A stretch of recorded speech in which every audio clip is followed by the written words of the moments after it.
नमस्कार मित्रांनो, स्वागत आहे आमच्या यूट्यूब चॅनलवर।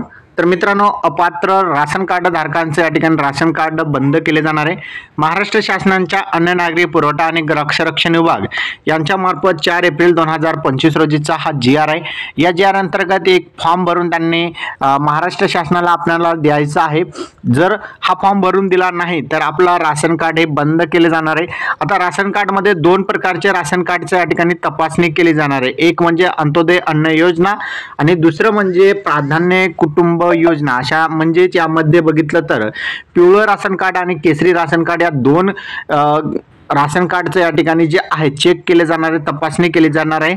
आता 2 गटातील जे उत्पन्न तपासणीची ही मोहीम असेल, ज्यामध्ये हमीपत्र महाराष्ट्र शासनामार्फत या ठिकाणी मागितलं जात आहे, ज्यामध्ये 7 कोटीपेक्षा अधिक या ठिकाणी शिधापत्रिका धारक आहेत आणि त्यांचे या ठिकाणी नवीन समाविष्ट करणे शक्य होणार नाही। आता हे प्रणालीमध्ये पूर्ण झाल्यानंतर नवीन जे लाभार्थी समाविष्ट करणे शक्य होणार नाही। त्यामुळे अपात्र, दुबार आणि स्थलांतरित महिला लाभार्थ्यांना प्राधान्यामध्ये या ठिकाणी वगळण्यात येणार आहे। आणि आता जे लाभार्थी आहेत, आता ज्यांचं नाव कमी होणार आहे, त्यांना पुन्हा राशन कार्ड या ठिकाणी दिलं जाणार नाही, लक्षात ठेवा। त्यामुळे जे आहेत, तुमचं राशन कार्ड तुम्हाला जर बंद होऊ द्यायचं नसेल तर तुम्हाला एक फॉर्म भरून द्यायचा आहे। आता त्या फॉर्ममध्ये तुम्हाला ते फॉर्म ऑनलाईन उपलब्ध करून देण्यात आलेले। आमच्या टेलिग्रामवर सुद्धा मी तो फॉर्म तुम्हाला टाकलेला आहे, त्यावरून तुम्ही डाउनलोड करू शकता। त्याची लिंक तुम्हाला डिस्क्रिप्शनमध्ये देण्यात आलेली आहे। आता फॉर्म कशा पद्धतीने भरायचं ते बघून घेऊया आणि फॉर्मसोबत कागदपत्रे कोणती जोडायची ते पण बघून घेऊया, जेणेकरून तुम्हाला संपूर्ण माहिती समजेल। सर्वात अगोदर काय करायचं आहे, शिधापत्रिका धारकांचा या ठिकाणी फोटो लावायचा आहे। त्याचबरोबर शिधापत्रिका तपासणी नमुना या ठिकाणी जे आहेत जोडायचे, शिधापत्रिकांचा फोटो या ठिकाणी लावा।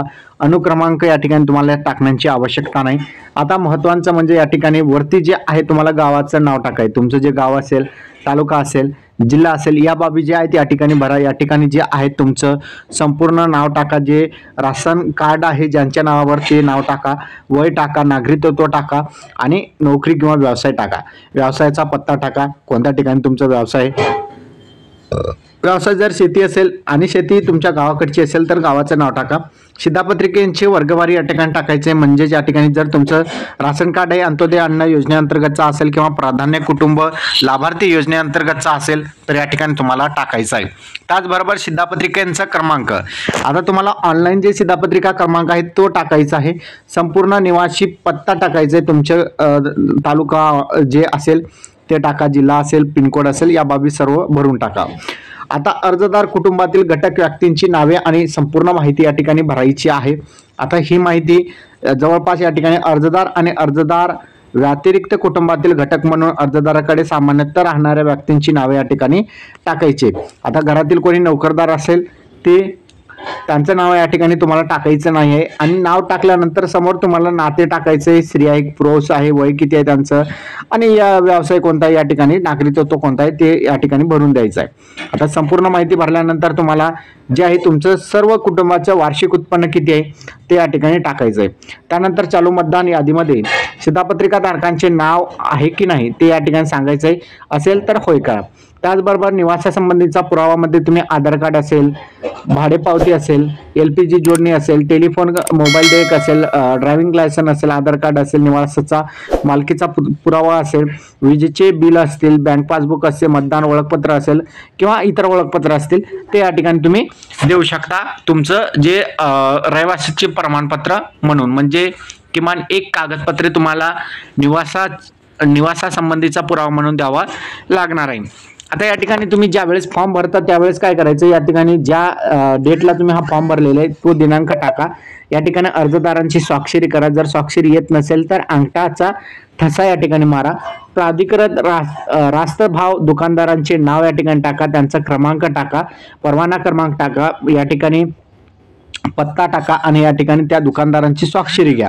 आता स्वाक्षरी घेतल्यानंतर या ठिकाणी कार्यालयीन कामांसाठी वापरण्यासाठी हा आहे, हा तुम्हाला भरण्याची आवश्यकता नाही। फक्त तुम्ही या सोबत तुमचा आधार कार्ड नक्की जोडा, आधार कार्ड किंवा पासबुकचा झेरॉक्स नक्की यासोबत जोडा। जेणेकरून तुम्हाला कोणतीही अडचण होणार नाही. त्याचबरोबर तपासणी अधिकाऱ्यांची सही, यामध्ये तलाठी असेल किंवा इतर जे अधिकारी असतील या ठिकाणी सही आणि त्यांचं पदनाव लिहितील.